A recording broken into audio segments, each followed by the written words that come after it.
What's going on, everybody?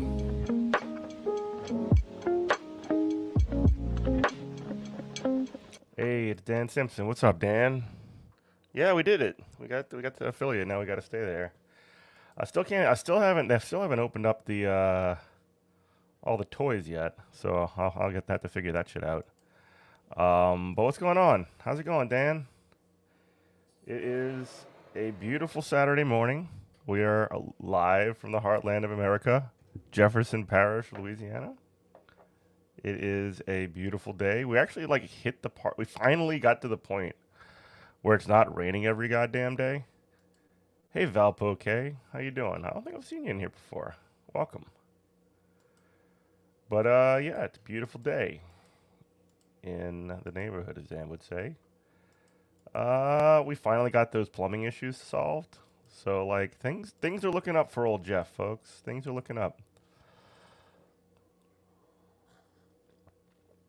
But what's going on with y'all? What's you got? Anything good, beautiful, fun planned for the weekend? Actually realizing I have a DSA meeting today. Oh boy. This might be a short, well, it'll be about an hour. But, yeah. Just wanted to hang out, watch some news. You mostly lurk, but hi from Texas. Oh boy, we're in Texas. Oh, Texas. Good old Texas. G-Wolf's from Texas, so there you go. You're not the only one. The coffee beans. Oh boy. Oh boy. That's a crisis. You need to make sure you got your coffee. Don't talk to me before I've had my coffee. But yeah, it's things are going good. I figure we'd take it pretty chill today. We'll look at a couple stories here and there, but I'm here for some fun.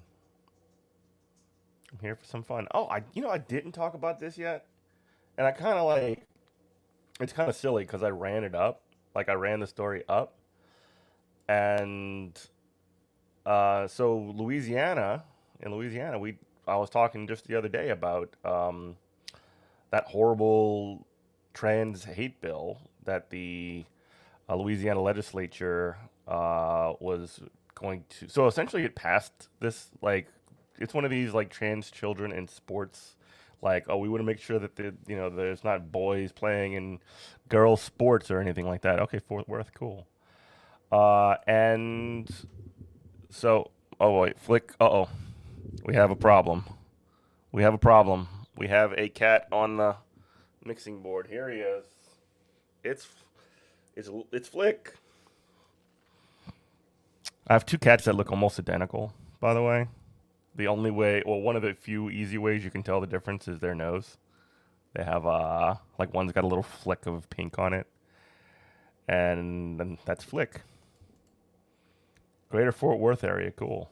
Anyway, yeah, one of those horrible trans hate bills that really mostly just serves to um, target children, make them uncomfortable, and generally sort of marginalize or generally sort of vilify trans people.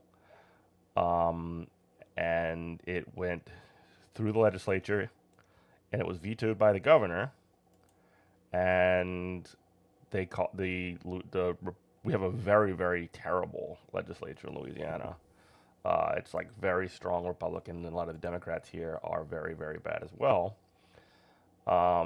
Anyway, We showed video of the protesters, essentially mostly people um, from that community that were for the trans community that showed up to at the Capitol to do a big banner drop display in the Capitol, and they got roughhoused by beaten up by cops and stuff, which is horrible.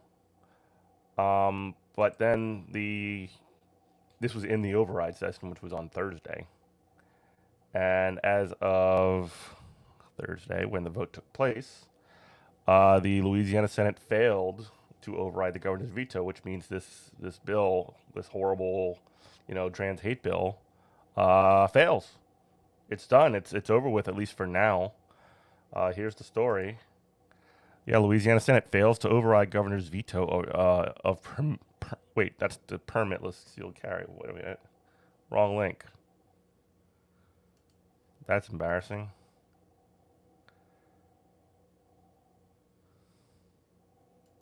Where the fuck is it? Louisiana. And, oh. Yeah, House sustains veto. House veto session ends with no bill rejection reversed. There you go. Okay. Yeah, Baton Rouge, Louisiana lawmakers ended their historic veto session Wednesday, after 2 days in which Republicans failed to overturn any of Governor John Bell. So there was two bills. One was a gun bill, like a complete infinite, like forever, um,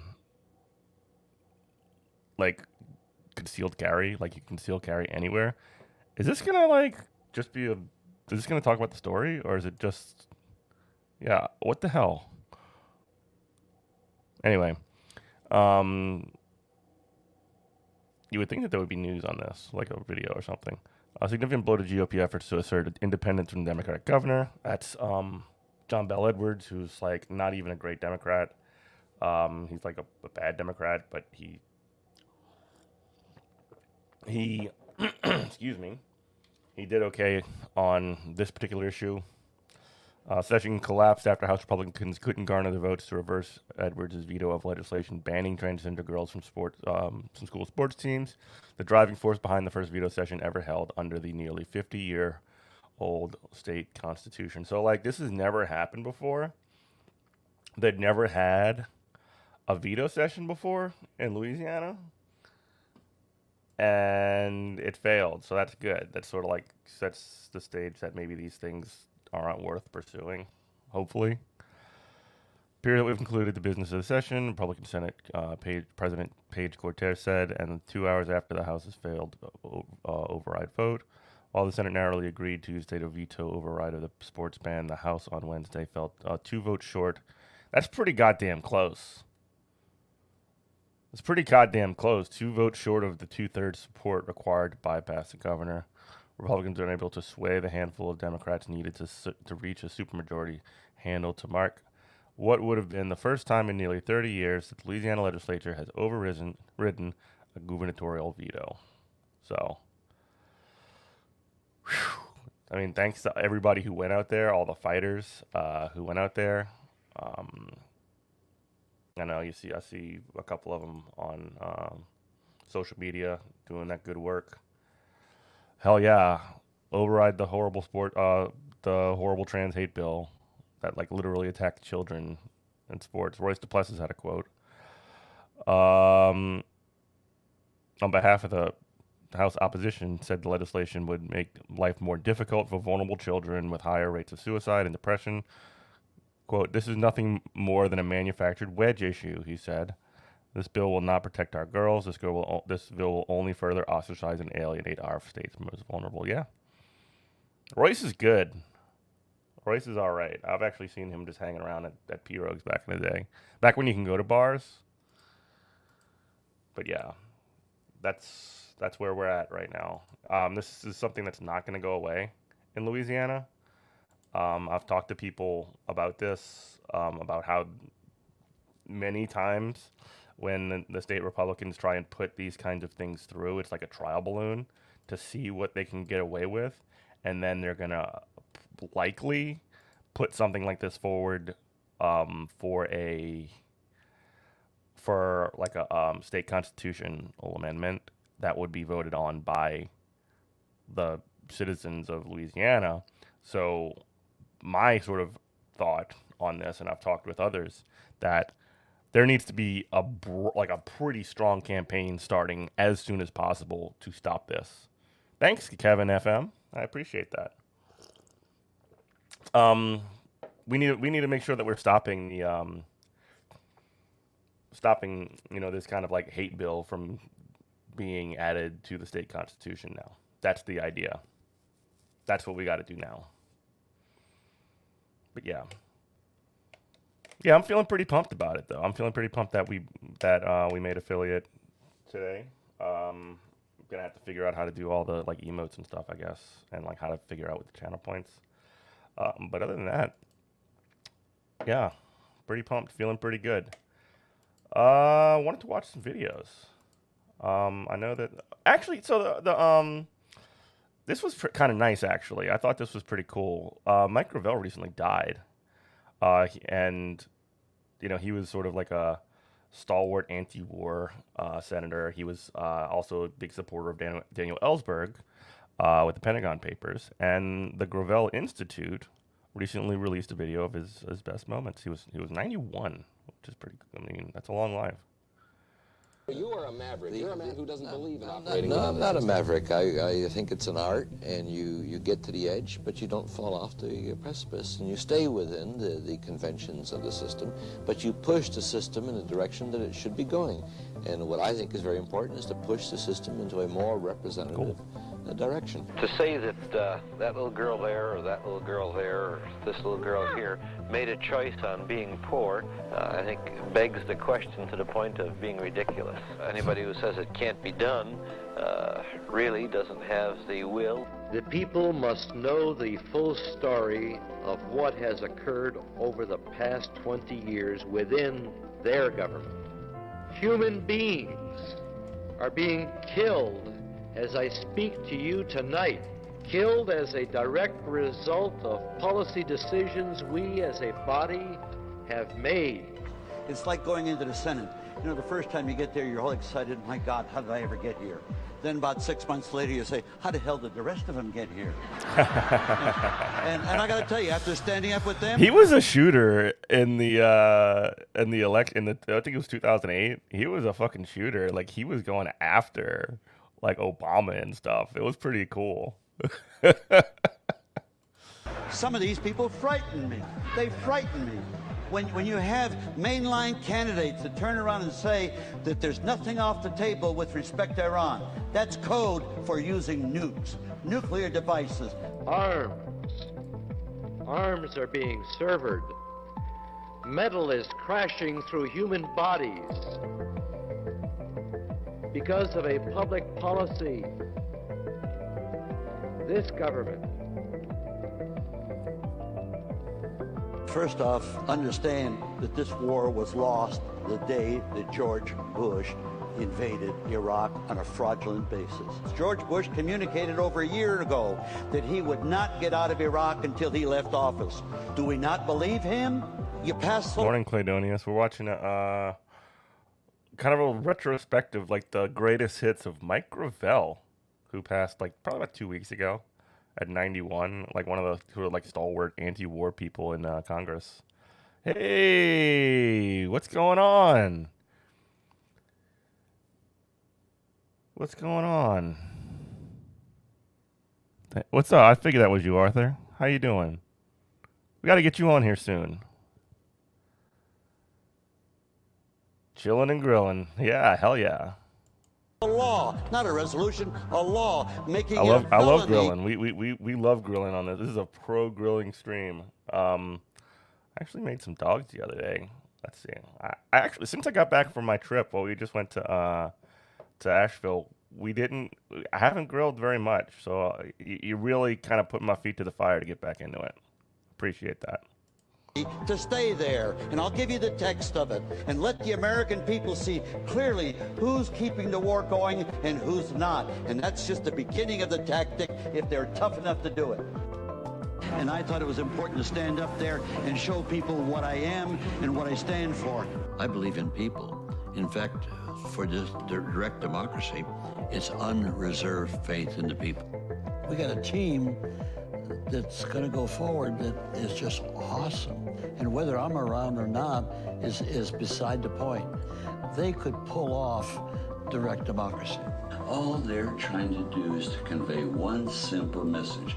Here's an ordinary citizen called Mike Gravel, and what he's doing is trying to make a change. The thing right now is so fucking hot.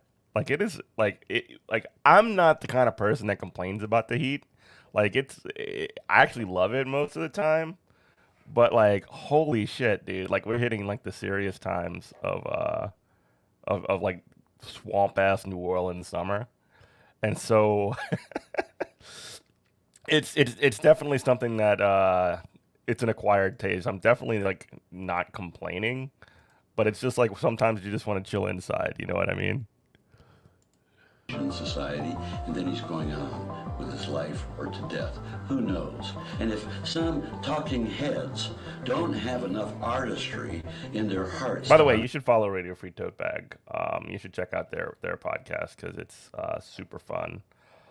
Donovan and Arthur are a blast. I went on that show about a month ago, and yeah, we had a good ass time. They're super fun. Understand what these kids were doing, that's their problem. He is the author of this footage. This is his own campaign ad. Why would any presidential candidate produce a video that is this strange? Throwing a rock in the water was a metaphor for causing ripples and changes in society. And that ad, oh my god, that Mike Gravel ad where he just like threw the rock in the water, it was so good. Walking down and disappearing. Isn't that what life's about?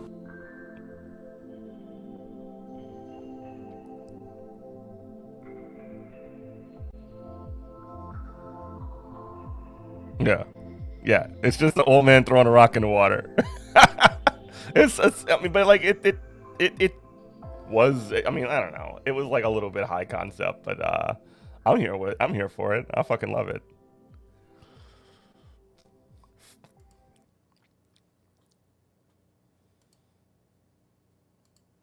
Yeah, Arthur, shoot me a DM though if you wanna come on. We have a show. We're gonna be doing a show tomorrow morning. If you want to hop on, that could be fun. It'd be good to talk with you again. Good to catch up. Yeah, hit me a DM. So there was this. We'll save Destiny versus Sam Cedar for tomorrow. I did want to watch and see if this was any good. A new second thought. Let's take a look. This episode and others like it are made possible by the generous support of my patrons on Patreon. If you'd like to help support my channel and get early access to every video, consider becoming a patron at patreon.com/secondthought. Joe Biden. Let's get this straight. This motherfucker, by the way, yesterday. Did y'all see that crazy video of Joe Biden like like talking about the vampires? It was like simultaneously like kind of dope, but also like totally ridiculous, like totally horrible because he was like he used it to juxtapose like saying I'll find it.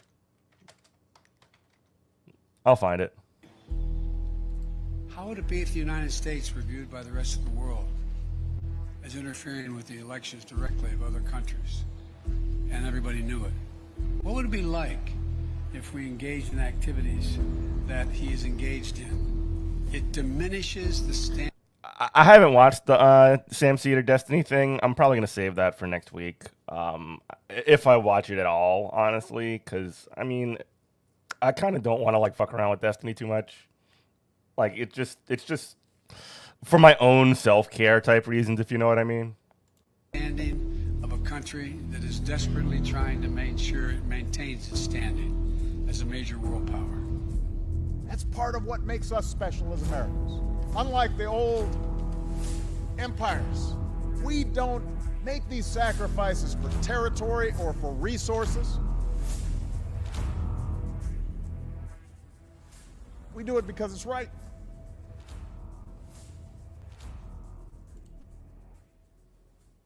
It's funny. The countries which have spent the greatest amount of time enslaving, invading, overthrowing, and exploiting the rest of the world are for some reason seen as the torchbearers of civilization today. While many powerful and wealthy nations engage in this sort of behavior, none hold a candle to the United States. In this episode, we're going to debunk the myth that the US does not interfere in foreign affairs, and take a brief look at the mountains of evidence that show, contrary to what US leaders would have you believe, this country is the most meddlesome in the world. To give some context for Biden's speech at the beginning of the video, he was talking about Russia's alleged attempts to meddle in US elections. While much of the Russia fear-mongering was, and is, an attempt to... Here it is. Here's the crazy, weird, like, Biden video from the other day. Are there people in Republican defunding the police? And are there people who, in the Democratic Party, who want to defund the president? Are there people in the Republican Party who think we're sucking the blood out of kids? I'm not sure. Are there people in the Democratic Party who want to defund the president? So like he's talking about like it's obviously definitely bad. Like he's just definitely like shooting down the idea of like being like very, very pro police here. But then he just kind of goes to like fucking 12 and just decides like, oh, they say that we're trying to defund the police. They think that we're sucking vampires like blood out of kids. So good. Funding the police. And are there people who, in the Democratic Party, who want to defund the president? Are there people in the Republican Party who think we're sucking the blood out of kids? I'm not sure. Are there people in the Democratic Party who want to defund? And that's like the only value that Joe Biden has as president. It's just like a good fucking chuck, yuck every now and then. Destiny the game. What? I don't know what you're talking about. To deflect blame for America's own problems, we need to realize that most strong nations are always I'll probably watch it and talk about it, but like not right now. I'm having too much fun on Saturday. With their peers and competitors to their own advantage. Espionage or throwing a wrench in foreign affairs is not some fringe approach to global geopolitical jockeying. It has, for a very long time, been a fairly common method of one nation trying to get ahead of others. Russia does it, the US does it, France... No. I could not imagine Sam Cedar playing a video game ever, other than like solitaire on the computer. Like it just doesn't seem like something he'd be into. Maybe Minesweeper or maybe Hearts. I don't know. France, the UK, you name it. It's immature and ahistorical to throw a fit about other nations meddling when your own nation is doing the same thing. It's especially ridiculous if you're the President of the United States, the nation guilty of the most foreign interventions by far. We'll start with U.S. interference in elections specifically. Well, a special counsel, Robert Mueller... So, like, it's not... So, it looks like he's not even, like, going, like, deep into history on this. He's basically using contemporary examples. I mean, you can go all the way back to, overthrowing the Shah. Or you can, I mean, honestly, if you really want to go back to, like the old, I mean, not even the oldest shit, but like the idea of the Monroe Doctrine, the Spanish-American War is really the first, like it's not the first Imperial War of America, but like it was a first like post like American Continental Imperial War, if you know what I mean. Who knows how Minesweeper works? Use his probe into Russian meddling into the 2016 election. We take a look back at Washington's record of meddling in elections across the globe. By one count, the United States has interfered in more than 80 foreign elections between 1946 and 2000. And that doesn't count U.S.-backed coups and invasions. Since the end of World War II, the United States has tried to influence the outcome of elections in Italy, Iran, Japan, Brazil, Costa Rica, Chile, Uruguay, Italy again, El Salvador, Panama, Nicaragua, Ukraine, Russia, Mongolia, El Salvador again, and Palestine, to name just a few. Each of these instances failed to make the kind of news that Russian meddling is making today. I guess it's different when you're on the receiving end. And you don't have to take my word for it. Yeah, that is kind of fun that the U.S. loves to complain about Russian meddling in elections when, like, literally, constantly, all the time, America does, like, nothing but that. Like, literally nothing but, like, fucking with foreign elections. It's kind of rich. Like, again, this is not even to comment on, like, the validity of those claims on Russia. Like, it seems like, you know, a lot, like, every country wants to do influencing of elections on other countries all the time. But like, yeah, I mean, like, if the U.S. is just, like, extra mad that, like, they get busted doing the shit that they're all, like, they get pissed that somebody else is doing the shit that the U.S. always does, is, like, it's kind of silly, right? Here's former CIA Director James Woolsey openly admitting our efforts to undermine the democratic process in order to further U.S. interests. Have we ever tried to meddle in other countries' elections?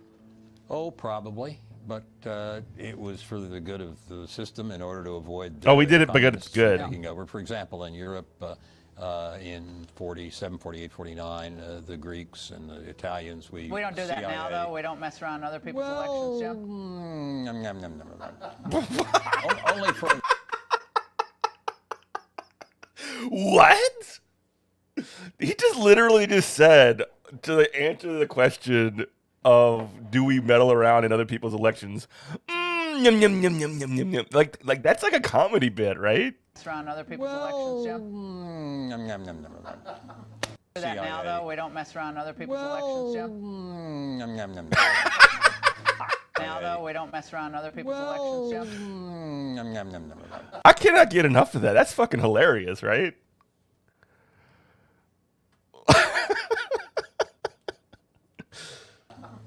Only for he even got Laura Ingraham only laugh. for a very good cause in the interests of democracy. All right, thanks for being here. You'll notice that he can't even say we're no longer meddling in foreign elections. This should be obvious to anyone keeping up with current events, but it's pretty damning to hear it directly from the organization responsible for many of these crimes. You'll also note director of the CIA. That Woolsey made sure to say that we only meddle for very good reasons and in the interest of democracy. Now, it was my understanding that the democratic process meant the people of their respective nations had the right to make their voices heard at the ballot box, free from coercion or interference. If that's the case, then the United States government's definition must be something entirely different. In what world is it in the interest of democracy to have a foreign intelligence agency undermining elections to influence the result? That's like burning a house down and saying you're doing it to prevent fires. Okay, so wait. I'm like shocked that they haven't pulled any shit on Peru yet. Honestly, like we must protect Pedro Castillo at all costs. The United States isn't actually defending democracy around the world. If we're actively undermining the democratic process, why are we doing it? What's the real reason? Well, if you take a look at the history of U.S. activity abroad, it shouldn't be hard to find the answer. Nearly every single foreign intervention by the United States, with very few exceptions, has been in the interest of acquiring resources, expanding our imperial reach and establishing new military footholds, or overthrowing governments that refuse to bend the knee to U.S. superiority, and installing puppet regimes more agreeable to U.S. goals in the region. This may sound uncharitable, but it's objectively true. We have libraries worth of evidence of the imperialist crimes of the United States. I've left some examples in the description. It's not random either. The capitalist powers, especially... Oh, that's 100% true. Like, that was the whole point of it. But, like, it's not like Laura Ingraham was not looking to be disarmed. Like, she was probably asked that question, like, almost as a curiosity than anything else. And... yeah, because I mean, like Laura Ingraham doesn't give a fuck if we're like toppling governments in Central and South America. She doesn't give a shit about that. She doesn't give a fuck that we're like been at war in Iraq and Afghanistan for 20 years, and that actually isn't something that she's deeply concerned about. So I don't know. Please disarm me. How about this? The U.S. have very specific targets they try to sabotage. What kind of governments does the U.S. try And to the other fucking funny thing about that, too, is that these motherfuckers will go, like, straight face on the floor of the Congress and, like, lie their ass off. But, like, for when he's talking to the, like, Fox News host, oh, you've got coffee, thank God. have very specific targets they try to sabotage? What kind of governments does the U.S. try to undermine? It is always those that have implemented or are beginning to implement left-wing economic policies. The United States corporate-controlled government understands that humane, common-sense workers... I want to get one of them Castillo hats. If anybody can get me a Castillo hat like that, I am fucking in. Like, I want it. I will, like, you'll be my best friend forever. Those hats are sick. Centric policies are incredibly appealing to the average person, including Americans. U.S. leadership does not want to run the risk of a successful left-wing economy growing large enough to offer the world an alternative to destructive, genocidal capitalism. But trying to influence the outcome of elections... Yeah, she probably was expecting her to lie, but still, like... is the funniest thing that motherfucker, like the director of the CIA, could possibly have said. That was pretty amazing. Will only get you that so was like far. a Biden answer. Like Biden would do something like that. If you really want to throw a wrench in things, you need to take a more aggressive approach. This is where the US really shines. You've probably seen this infographic floating around online. It's a little outdated at this point, and doesn't even include all the US's interventions, but the fact that the United States, the supposed defender of freedom Castillo and hats democracy, are so sick, man. Those are awesome. has engaged in at least 56 military interventions in Latin America since 1890 is insane.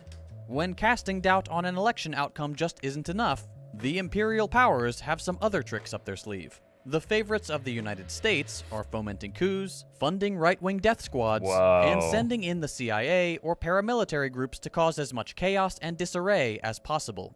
The list is far too long to cover in depth, but let's take a look at just a couple I want one. I so want one of them fucking hats.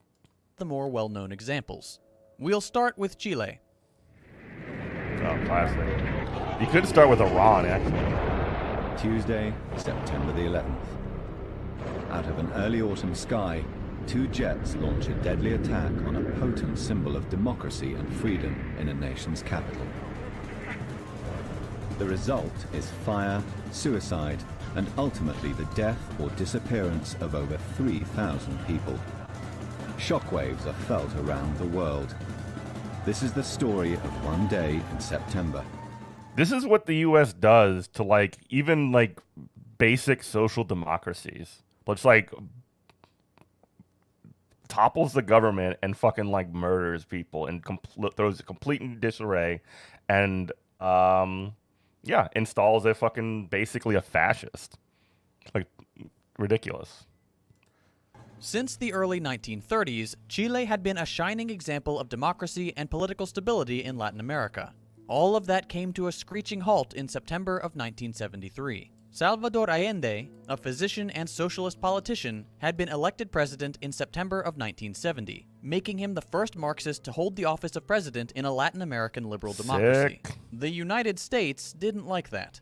Allende had served his country in various government positions for over 40 years before ascending to the presidency. And as president, his platform included nationalizing key industries, improving and expanding education, and improving the living conditions of the working class. These common-sense policies made him quite popular among the Chilean people, though decidedly less popular with the right-wing parties that controlled other parts of the government, and even less popular with the United States, which had begun actively plotting to overthrow the democratically elected Chilean president and install a puppet dictator. These plans came to fruition on September 11, 1973. The Chilean military, supported and advised by the CIA, laid siege to the presidential palace. Allende vowed he would not leave, and instead broadcast what would become his final speech to his fellow Chileans, an inspiring call to never give up and look towards a brighter future free from oppression.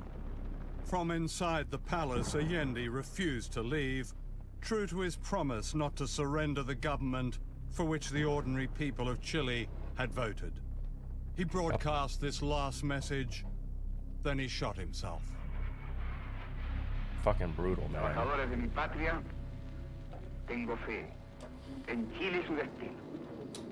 Sigan ustedes sabiendo que mucho más temprano que tarde, de nuevo, abrirán las grandes alamedas por donde pase el hombre libre para construir una sociedad mejor. ¡Viva Chile! ¡Viva el pueblo! ¡Vivan los trabajadores! Allende took his own life rather than let the US-backed coup plotters capture him. After the military seized power, General Augusto Pinochet established a military dictatorship, which would remain in place until 1990, crippling the Chilean economy and destroying all the progress made by Allende's socialist initiatives. You've probably seen right-wingers make absolute fucking devastation on the people of Chile. Like, unbelievable, man. Fucking unbelievable. references to pushing their political opponents out of helicopters. They're referring to Chile under Pinochet. It was common during that bloody period for the military to kidnap dissidents, take them up in helicopters, and throw them out, typically over the water, and usually with their stomachs cut open, so that their bodies would sink. At Pinochet's direction, thousands of Chileans were tortured, brutal. Like, so fucking brutal. executed, or disappeared. All of this was the result of the United States and their genocidal commitment to ensuring no economic system could ever offer an alternative to capitalism. Let's look at another example, Nicaragua. After the revolution, during which the socialist Sandinistas overthrew the Somoza dictatorship in 1979, the United States once again set its sights on Latin America. Yeah, the Contras. U.S. had originally intended to work out So we're some playing like the hits. We're not, you know, dicking around with any small potatoes type stuff. We're playing the big hits right here. kind of agreement with Nicaragua. But when the country chose to side with the global socialist movement and work with Cuba and the Soviet Union instead, the U.S. quickly changed its approach. As with Chile, U.S. leadership was completely unwilling to allow a budding left-wing economy to grow to It's kind of a fucking miracle that Cuba is like survived for so long. Like, thinking about that, just like the fact that they've been under blockade for 60 years and unable to trade with like any of the U.S.'s allies. It's crazy. eventually challenge the myth of capitalist superiority. They feared a socialist movement, a genuinely democratic movement, unlike the facade of democracy we have in the US, would inspire revolutions throughout Latin America. In December of 1981, Reagan authorized covert operations in Nicaragua. These operations would eventually include funding, arming, and training what were called the helicopter Contras, groups dedicated to overthrowing the new government. Among the equipment provided by the CIA were instruments of torture and assassination. One of the more egregious actions that earned the United States a slap on the wrist for violation of international law was the CIA's production and distribution of a manual titled Psychological Operations in Guerrilla Warfare. This guidebook, which the CIA Hey, what's up, distributed to their Kenzo? loyal... What's going on, Kenzo? How you doing today, bud? You got a big Meet the Left coming up tomorrow night. Good. Yeah, drop a link in here, or hit it to me, and I'll drop it in here. Loyal right-wing death squads encouraged the assassination of certain targets, including non-military personnel like judges, police officers, and government officials. It also encouraged the inciting of riots and shootings which would result in the death of selected members of the Contras themselves, with the aim of turning them into martyrs and thereby building support for the Contra cause. The United States would continue to sow chaos in Nicaragua for years, amassing a death toll of over 50,000 people and destroying the popular democratic movement. These are just two examples from one region. In Latin America alone, the United States has launched at least 56 military interventions in recent memory. And don't make the mistake of assuming that's all in the past. It still happens. The Venezuelan police captured a group of American coup plotters just last year. And as we speak, we're witnessing a surge of right-wing opposition to the democratic election of socialist candidate Pedro Castillo in Peru. It is absolutely guaranteed those factions are working with U.S. intelligence agencies to undermine the democratic process and prevent socialism from gaining any ground. Latin America represents the front Yeah, we line. talked a lot about what the expectations were, or what literally went down in Peru with Austin Gonzalez. He was on. He actually made a trip out there. You should check it out on the VODs on YouTube. I think probably by now the VOD on here is gone. But let me find a link to that. It was an awesome conversation, and Austin fucking rules. Like he knows his shit. Let me find that and I'll link it here. In the fight to throw off the yoke of capitalism and build a brighter, freer future without the oppression of the United States or the other imperialist powers. It is essential that Western socialists support these struggles for self-determination. But Latin America isn't the only target. We've also seen decades of coups and attempted nation-building by the US in the Middle East and in Asia. There's a reason the United States is running 24/7 propaganda operations and has over 400 military bases surrounding China, a country that routinely supports growing socialist movements in other countries. So, when US officials claim that we don't meddle in foreign elections, that we do... Oh, did we watch the video, the one that Jeremy Scahill put together on Biden and his, like, tireless pursuit of U.S. imperial interests? I think we should probably watch that one next. What we do for the sake of defending democracy and freedom, understand that they're lying to you, and they know it. The United States does not defend democracy abroad. We don't even have real democracy at home. American leadership has lied about socialism for over a century. And if you don't believe me, read the CIA's own words on Stalin, saying that the Western conception of communism is wrong, and that the Soviet Union did indeed have collective leadership, as opposed to the strongman dictator myth that American leadership peddles to this day. All of this information is out in the open. You can find it just by searching a few keywords online. The fact that the President of the United States can address the American people and brazenly claim that this country does not meddle in foreign affairs should be insulting to you. Every U.S. administration is counting on the fact that the American citizens will never take the time to educate themselves and deconstruct the imperialist propaganda. There you go. There's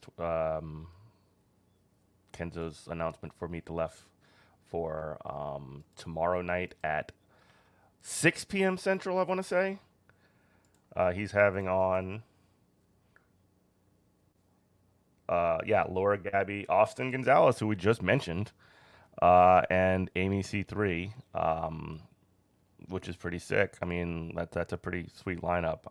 Austin, like definitely check out that interview that we did here with Austin, and definitely watch Meet the Left tomorrow.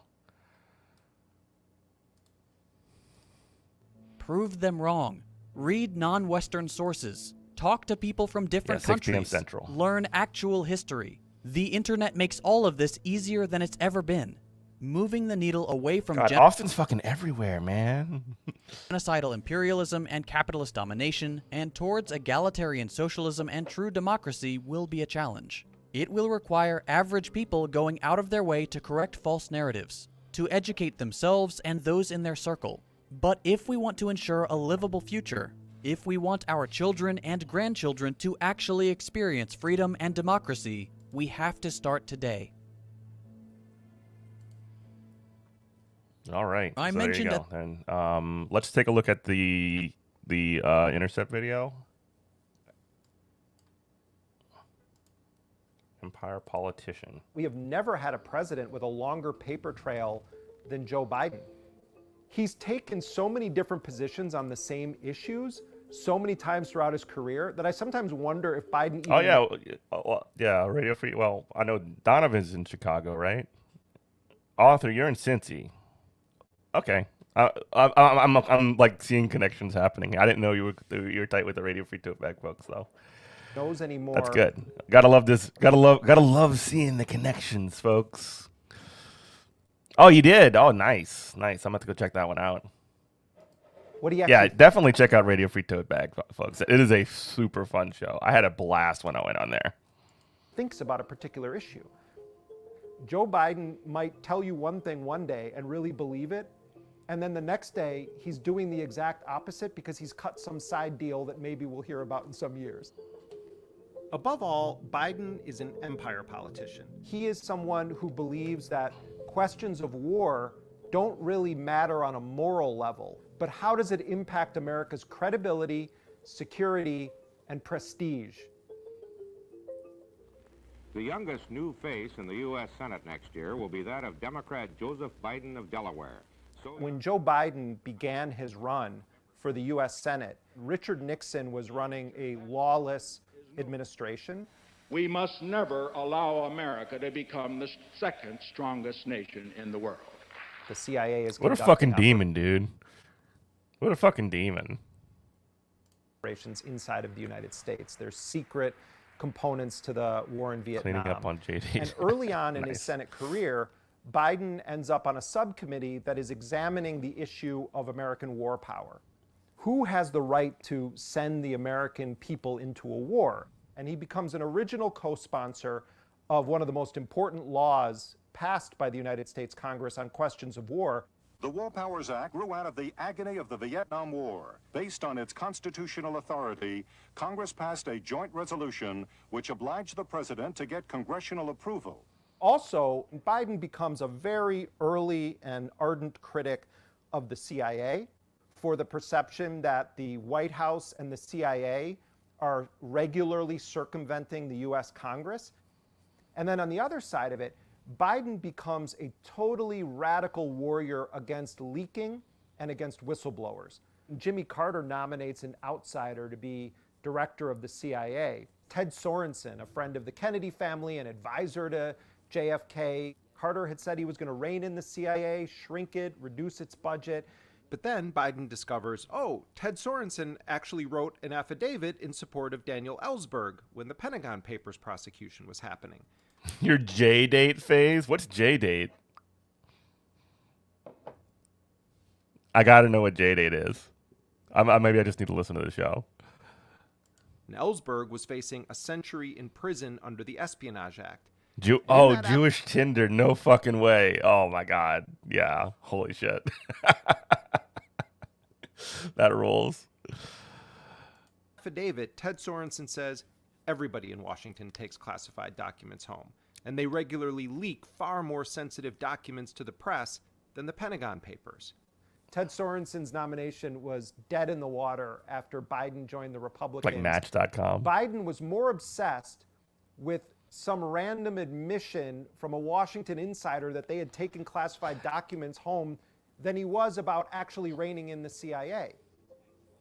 Republican audiences love. And this is because this motherfucker, by the way, like back to the video, like this dude, Joe Biden, like fucking didn't, like he basically sunk this dude's nomination to the CIA because he like supported Daniel Ellsberg, who basically like leaked the secret history of the fucking U.S. war in Vietnam, the fucking Pentagon Papers.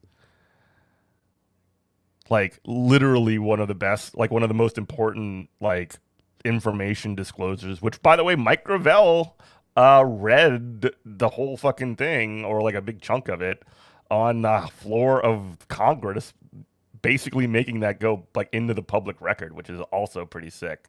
We watched the Gravel video earlier, the sort of like one, you know, the memorial of his death video, which was pretty cool. To say. Reagan and Bush take power in Washington. Biden understands absolute unit. Exactly what absolute unit. Want to do. They want to undo all of the oversight mechanisms that were put in place post-Nixon. So Biden becomes the leading opponent of Reagan's nominee to be CIA director, William Casey.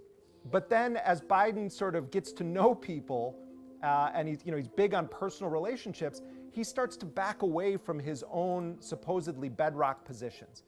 So he opposes William Casey's nomination, but ultimately then votes for William Casey. So throughout Casey's tenure, which spanned both of Reagan's terms, you see Biden on the one hand blasting Casey in public, and then privately literally collaborating to sell covert options as in American national interest. In some cases to sell wars that were being done without the very laws being Get a CIA street sign. Yes. Like welcome. Just get a sign that says welcome to Langley. followed that Joe Biden co-sponsored. He had supported the invasion of Grenada in 1983. He supported airstrikes that were intended to kill Muammar Gaddafi in 1986. In Nicaragua, the Reagan administration begins financing and arming the Contra death squads, and this would ultimately lead to the Iran-Contra scandal. Biden publicly railing against the funding of the Contras, but then does what I think can just be called a Biden. So Biden starts to try to broker deals. Well, we can support the Contras, Mr. Reagan, if we put this restriction on it and that restriction on it. I think I'm looking forward to helping on this one, too. Well, bless your heart. He would say, oh, well, that's because I'm a great compromiser. You don't compromise with death squads. And, you know, Joe Biden, very, very early on in the Iran-Contra scandal, came out and said basically that Reagan probably should resign. Reagan gives this now infamous speech in which he says that at the time I made these statements, saying that we didn't transfer any arms for hostages. My heart and my best intentions still tell me that's true, but the facts and the evidence tell me it is not. Reagan gives this sort of logical gymnastics speech. Who does it resonate with? It resonates with Joe Biden. I take the president at his word that he did not know. I accept him at his word. So what a fucking loser, dude. 1990, 1991, it becomes clear that the United States is going to go to war against Iraq. Joe Biden starts raising holy hell in the U.S. Senate about the War Powers Resolution. Biden gets so furious during this battle with the White House and Bush's utter disdain for congressional war powers that he takes a principled stand and actually votes against the authorization. And Biden actually lives to regret that he didn't vote in favor of that war because it ended up being very popular and was helping to sort of boost the American morale in the post-Vietnam era. Aggression is defeated. The war is over. Biden then what a weaselly little liar, dude. overnight transforms into one of the most hawkish figures on Iraq policy in the United States Congress. He becomes a leading voice calling for the overthrow of the Iraqi regime. It's going to require guys like Look at that fucking hairline, by the way. His hair is gone. Like, he's got nothing but plugs now. Uniform to be back on foot in the desert, taking the taking Saddam down. And so Bye. What you so, see folks, is y'all should check Biden out Radio Free Tote Bag. Definitely check it out. Yeah, hit me up if you want to come on, for sure. But yeah, check out Radio Free Tote Bag. That was both Kenzo and myself have been on there. So there's definitely tons of content. I think they just had one with who did y'all just have on there? We'll figure it out. Emerging from the 1990s as an empire guy. Now, in the case of the war in the former Yugoslavia, Biden was a very early advocate of the U.S. intervening militarily. Biden was among the first to call it a genocide. They just had Jesse Farrar on. Bosnia. But at the same time, Biden also sort of rejected notions that this is just a humanitarian cause. Biden would talk about it throughout the 90s as defending American prestige. We should go to Belgrade and we should have a Japanese, hell yeah, German-style occupation of that country. As Biden, Japanese German style occupation, like literally like the end of fucking World War II. What a fucking psycho, dude. Biden was a very early advocate of the U.S. intervening militarily. Biden was among the first to call it a genocide in Bosnia. But at the same time, Biden also sort of rejected notions that this is just a humanitarian cause.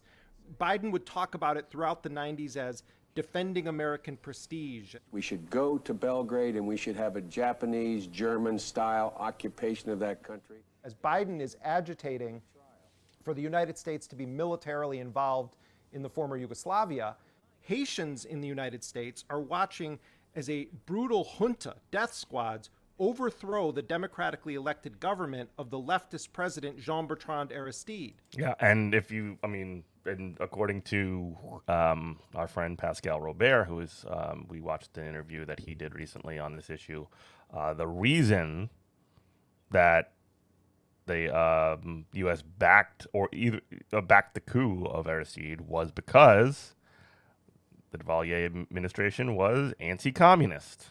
So there you go.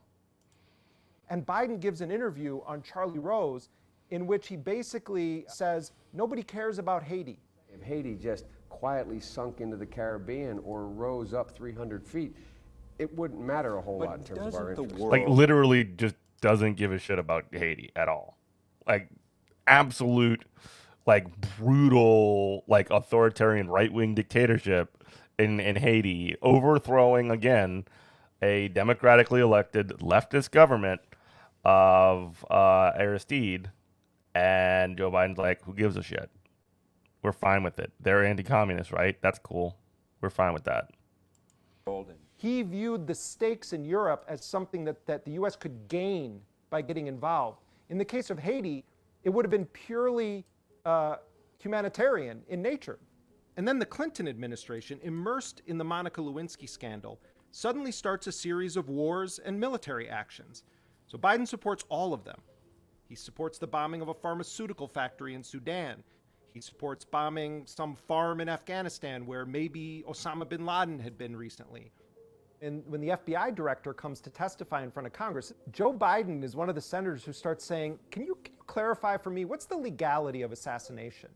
Biden seems to get the problem with the idea that America can kill whomever it wants, wherever it wants, however it wants. Then the 9/11 attacks happen. And the simplest way to put it is that Joe Biden just supports almost everything that the Bush administration wants in the immediate aftermath. Biden not only votes in favor of the 2003 invasion and occupation of Iraq, he plays a key role in facilitating a war based on lies. No matter how long it takes. Now, as president, Joe Biden is saying he's going to withdraw all U.S. troops from Afghanistan. I've concluded that it's time to end America's longest war. This doesn't mean that the war is going to completely end. When Biden was vice president, Biden wanted to use the very forces that actually are... He wants to go back to special forces and not have like an official war, just have like an assassination special forces in the area at all times. Take out whoever they want to fucking take out. And get credit, by the way, for like just saying, oh, yep, war's over. The tip of the spear of assassination operations instead of the large-scale troop deployment. What he's doing is finally getting the war waged the way he wanted it, which is the CIA, special operations forces that are going to hunt down and kill the people that he determines are the enemy. If Biden had become president, 20 years ago, I think that it would have been easier to predict some of his future actions or policy behavior. But because of his age, because of the political moment that we're in, I think there are some real wild cards in how Biden is going to approach the world, including on questions of war.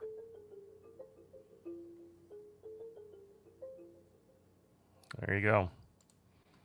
There you go. Biden literally like every step of the way just like backing the U.S. empire. So that's who we got right now. I mean, and we've already heard that the U.S. is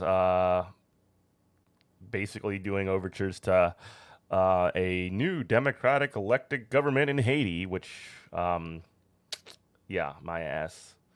And again, we just put more sanctions on fucking Cuba just to kind of turn up the heat that's been going on for the past 70 years or so. So, yeah. Anyway. That's going to have to be it for me, folks. I have actually got a meeting this morning that I'm already late for. I didn't realize that it was today. But y'all have a great, lovely, wonderful day. I see Ben is online. We're going to go ahead and raid him. And y'all have yourselves a good one. You can support this program soon, as soon as it gets set up with subs. So that's going to be pretty cool. But in the meantime, you can go to patreon.com/goodmorningcomrade and support the show like Digitty, Michael H., Stan O., Jonathan H., Timothy C., Dragonslayer19, Andy L., Gary W., Kenneth F., Adam R., Trey M., Watermelon Pickle, and Penelope D. Thank you so much. I love you all. Have a great day.